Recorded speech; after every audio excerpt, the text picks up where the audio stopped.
గోరా ఎక్స్పర్ట్ల ప్రేక్షకులకి స్వాగతం. హక్కులు చట్టాలు ఈ విషయం పైన, అందులో ముఖ్యంగా మానవ హక్కుల గురించి మనం రకరకాల విషయాలు తెలుసుకుంటాం.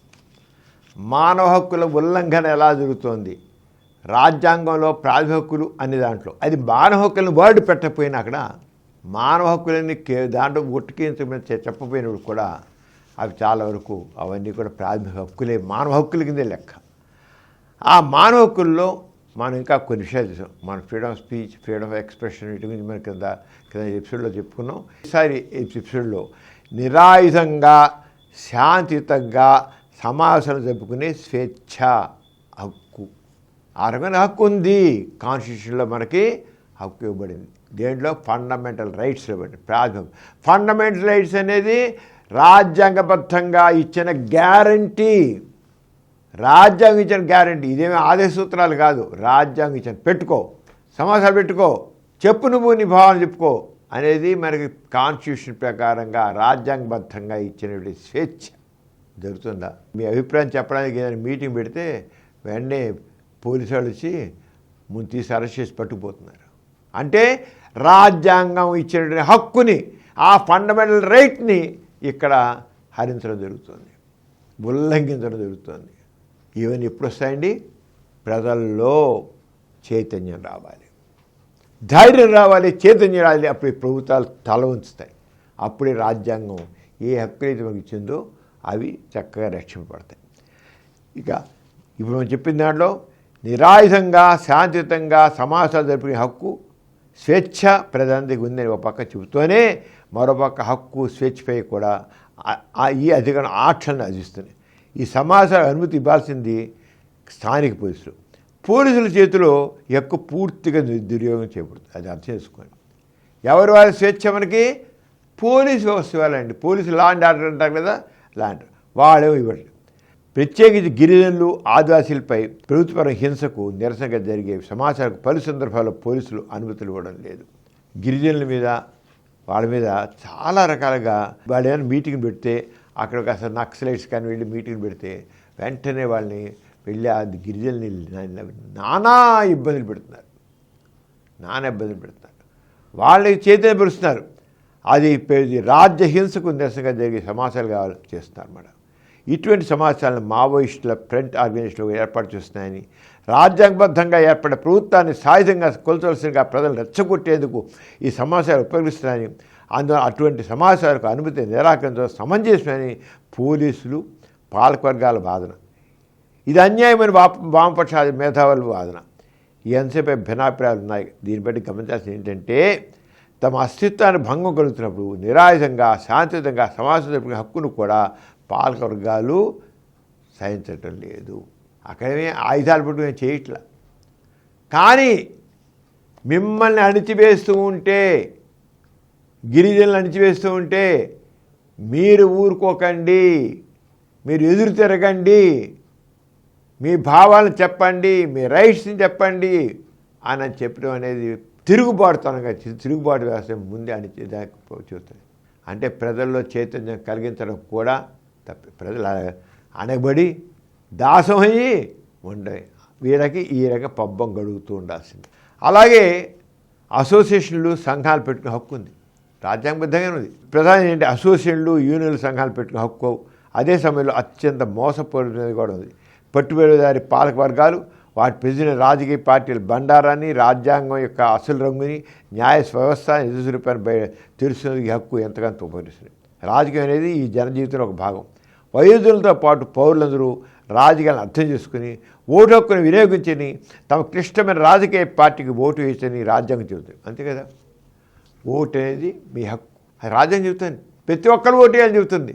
ఓటుతో మీరు ప్రభుత్వాలు మార్చండి, మీ ఇష్టం ఇచ్చిన ప్రభుత్వాన్ని ఎన్నుకోండి అని చెబుతుంది. ఈ క్రమంలో ప్రభుత్వ ఉద్యోగులు, పోలీసులు, సైనికులు, రక్షణ దళాలకు చెందిన వారికి ఓటు హక్కు కూడా ఉంటుంది.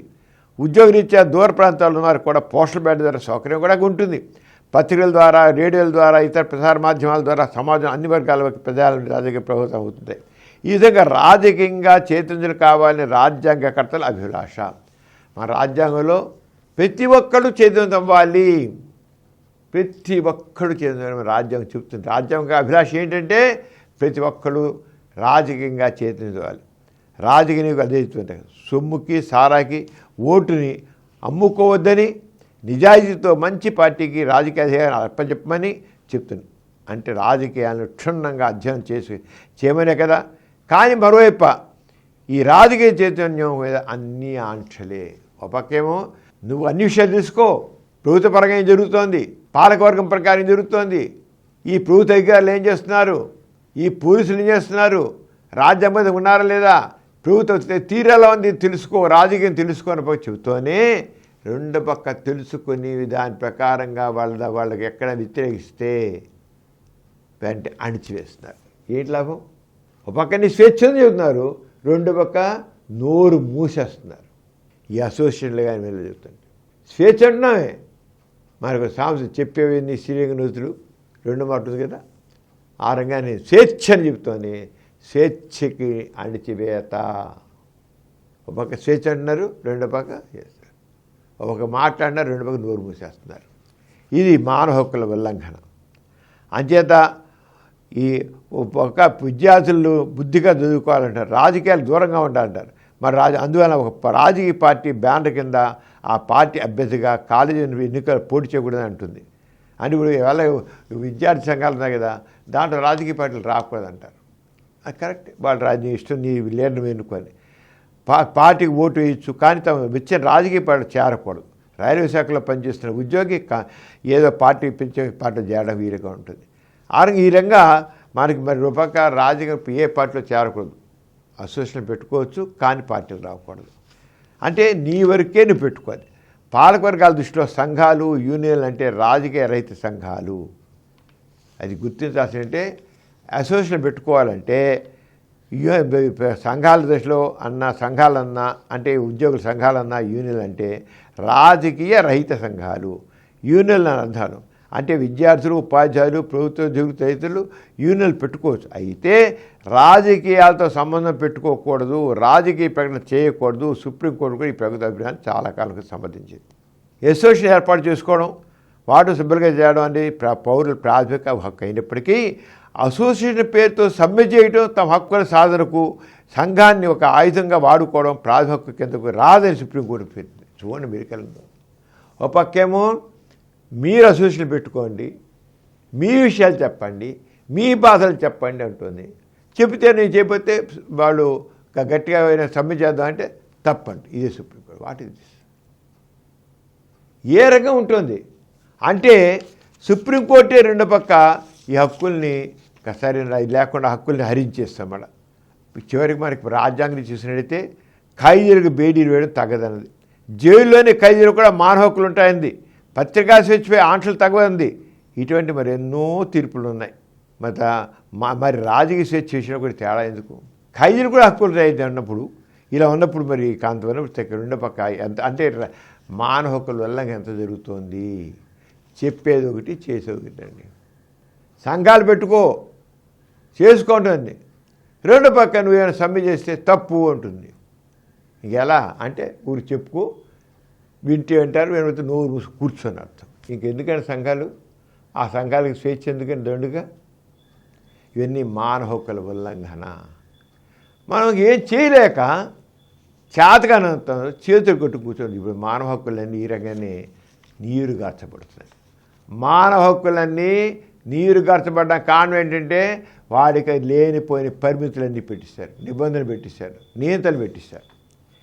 ఇక మరొక పెద్ద తమాషా, రాజ్యాంగం రాజకీయ పార్టీల పైకి ఏమి చెబుతున్నప్పటికీ వాసన ప్రతి రాజకీయ పార్టీకి విడివిడిగా విద్యార్థి విభజన సంఘాలు, ఉద్యోగ సంఘాలు, కార్మిక సంఘాలు ఉంటున్నాయి.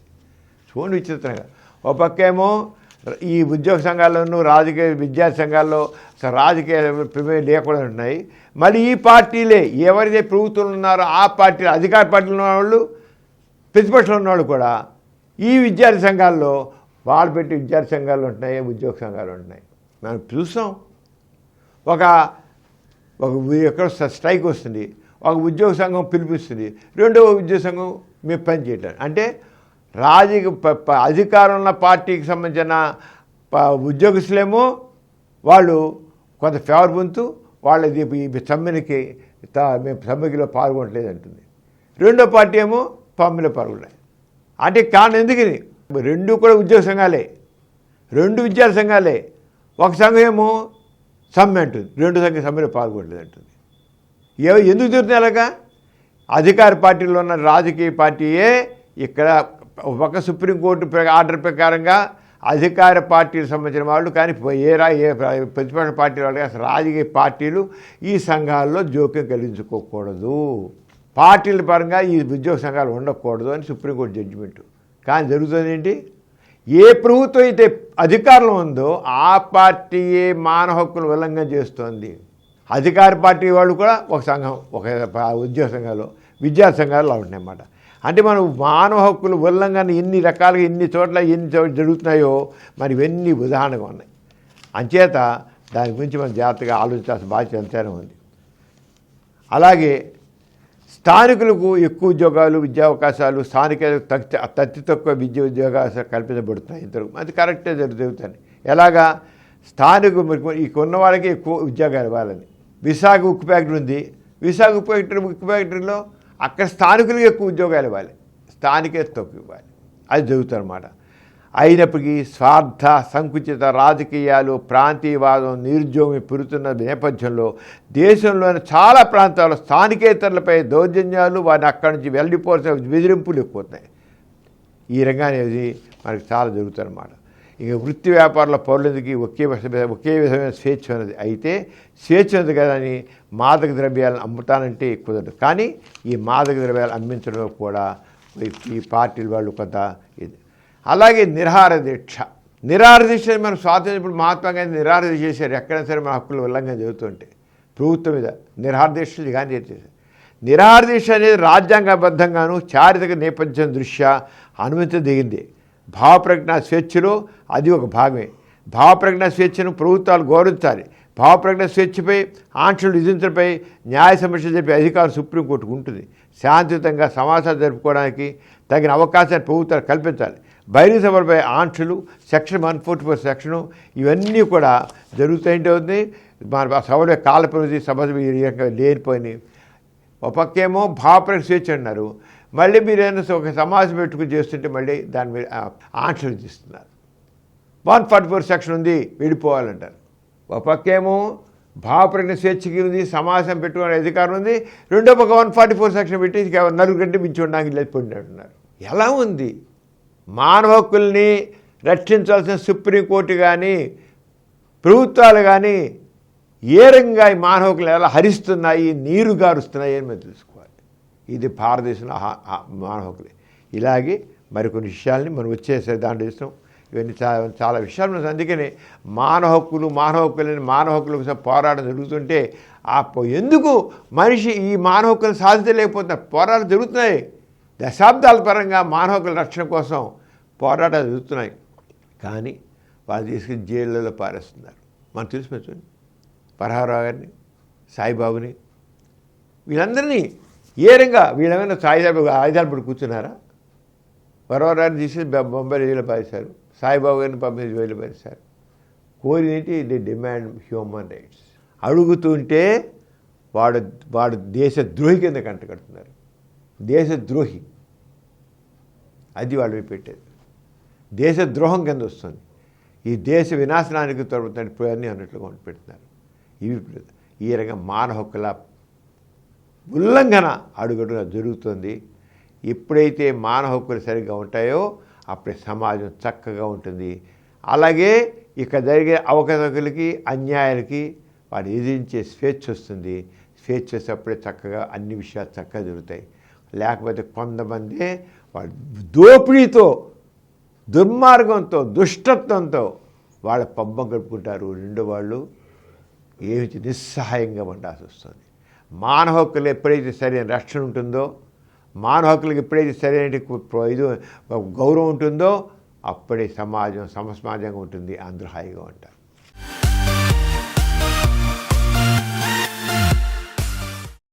ఈ కార్యక్రమం మీకు ఎంతో నచ్చింది కదా? ఇటువంటి మరిన్ని వీడియోల కోసం అనతి కాలంలోనే 20 కోట్ల వ్యూస్ సాధించిన డాక్టర్ సమరం మల్టీ ఛానల్ నెట్వర్క్ సమర్పించు గోరా ఎక్స్పర్ట్ల ఛానల్కు సబ్స్క్రైబ్ చేయండి, లైక్ చేయండి, మీ ఫ్రెండ్స్కి షేర్ చేయండి. అలాగే ప్రక్కనున్న గంట సింబల్ని ప్రెస్ చేయడం మర్చిపోకండి. Please download Samaram multi-channel app and watch your favorite channels from your mobile. App available on Google Play Store and subscribe to the channels.